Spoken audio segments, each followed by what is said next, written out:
আসসালামু আলাইকুম viewers, welcome to সালসাবির Mustari kitchen. আজ আপনাদের সাথে খুবই অসাধারণ মজাদার একটি রেসিপি শেয়ার করব।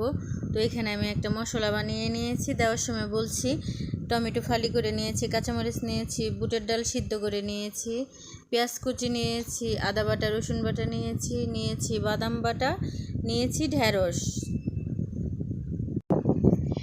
চলে যাচ্ছে মূল রান্নায়। এখানে আমি রুই মাছ আধা ঘন্টা আগে মাখিয়ে রেখেছিলাম মশলা দিয়ে। এখন সুন্দর করে একটু লাল লাল করে ভেজে নিব। ভেজে তুলে একটা বাটিতে নিয়ে নিব।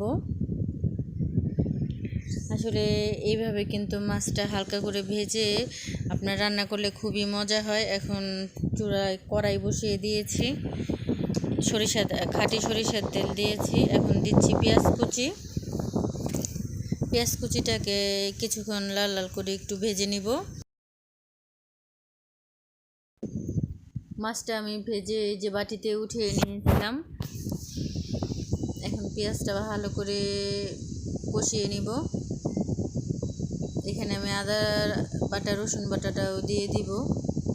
এটা ভালো করে লাল লাল করে পেঁয়াজটার সাথে ভেজে নিলে কাঁচা মশলার গন্ধ থাকে না। আপনারা এটা অবশ্যই ফলো করবেন, দেখবেন আপনাদের তরকারিতেও কোনো কাঁচা মশলার গন্ধ থাকবে না। একটু লেগে যায়, সমস্যা নাই কোনো। এখন আমি একটু পানি দিয়ে দিচ্ছি, একটু নাড়াচাড়া করে দিয়ে দিব সেই লিকুইড মশলাটা। এখানে আমি ভিজিয়ে রেখেছিলাম, এটা বাটা মশলার স্বাদ আসবে এর জন্য। মরিচের গুঁড়ো, হলুদের গুঁড়ো, ধনিয়ার গুঁড়ো, স্বাদ মতো লবণ। তো এটা আমি কয়েক মিনিট একটু কষিয়ে নিচ্ছি। নেওয়ার পরে আবার দিয়ে দিচ্ছি বাদাম বাটাটা। এখন সবগুলো মশলা ভালো করে অনেকক্ষণ কষিয়ে নিব। তেল বের হয় এরকম সময় পর্যন্ত একটু ধৈর্য ধরে কষাবেন। ভিউয়ার্স, এই রান্নাটা কিন্তু খুবই স্বাস্থ্যকর এবং খুবই মজাদার। এখন আমি সেই মশলাটার ভিতরে দিয়ে দিচ্ছি সিদ্ধ করা বুটের ডাল এক বাটি। তো এটা দিয়ে একটু নাড়াচাড়া করতে থাকবো। নাড়াচাড়া করে দিয়ে দিচ্ছি টমেটোটা ফালি করে রেখেছিলাম, সেখানে আমি 4-5টা কাঁচামরিচও দিয়ে দিচ্ছি। আপনারা আপনাদের ঝাল অনুযায়ী দিবেন। এখন দিয়ে দিব ঢেঁড়সগুলো, দিয়ে ভালো করে কষিয়ে নেব। ঢেঁড়সের তরকারি কিন্তু স্বাস্থ্যের জন্য খুবই ভালো, বিশেষ করে ডায়াবেটিসের রোগীর জন্য কিন্তু খুবই উপকারী ঢেঁড়স। এখন ঢাকনা দিয়ে ঢেকে দিচ্ছি। ফিরে আসলাম 2 মিনিট পর। দেখুন ভিউয়ার্স, কি সুন্দর হয়েছে। আবার একটু ঢেকে দিচ্ছি। দেখুন কি সুন্দর হয়েছে। এখন আমি পানি দিয়ে দিব।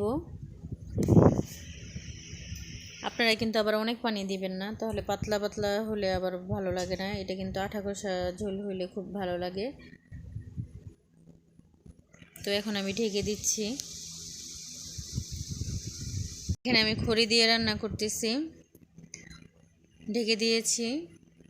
দেখুন বলক চলে আসছে। এখন আমি মাছটা দিয়ে দিব। এখানে আমি রুই মাছ নিয়েছিলাম। দেখুন মাছ দিয়ে একবার উল্টিয়ে দিচ্ছি। এখন কিছুক্ষণ এভাবে রাখলেই অনেক সুন্দর একটা ঘনত্ব এসে পড়বে। ঢাকনাটা দিয়ে ঢেকে দিচ্ছি। দেখুন ভিউয়ার্স, কি সুন্দর হয়েছে। তো আপনাদেরকে খুবই ভালো একটা টিপস দিচ্ছি। আপনারা কিন্তু ঢেঁড়সের সাথে কখনো মূলা রান্না করবেন না এবং করলা ভাজি করবেন না। এটা স্বাস্থ্যের দীর্ঘমেয়াদী যদি খান তাহলে আপনাদের স্বাস্থ্যের জন্য খুবই ঝুঁকিপূর্ণ। নামিয়ে নিয়েছি। দেখুন ভিউয়ার্স, রেসিপিটি যদি ভালো লাগে তাহলে আমার চ্যানেলটি সাবস্ক্রাইব করে লাইক দিয়ে পাশে থাকবেন। আজকের মতো এখানে বিদায় নিচ্ছি। আল্লাহ হাফেজ।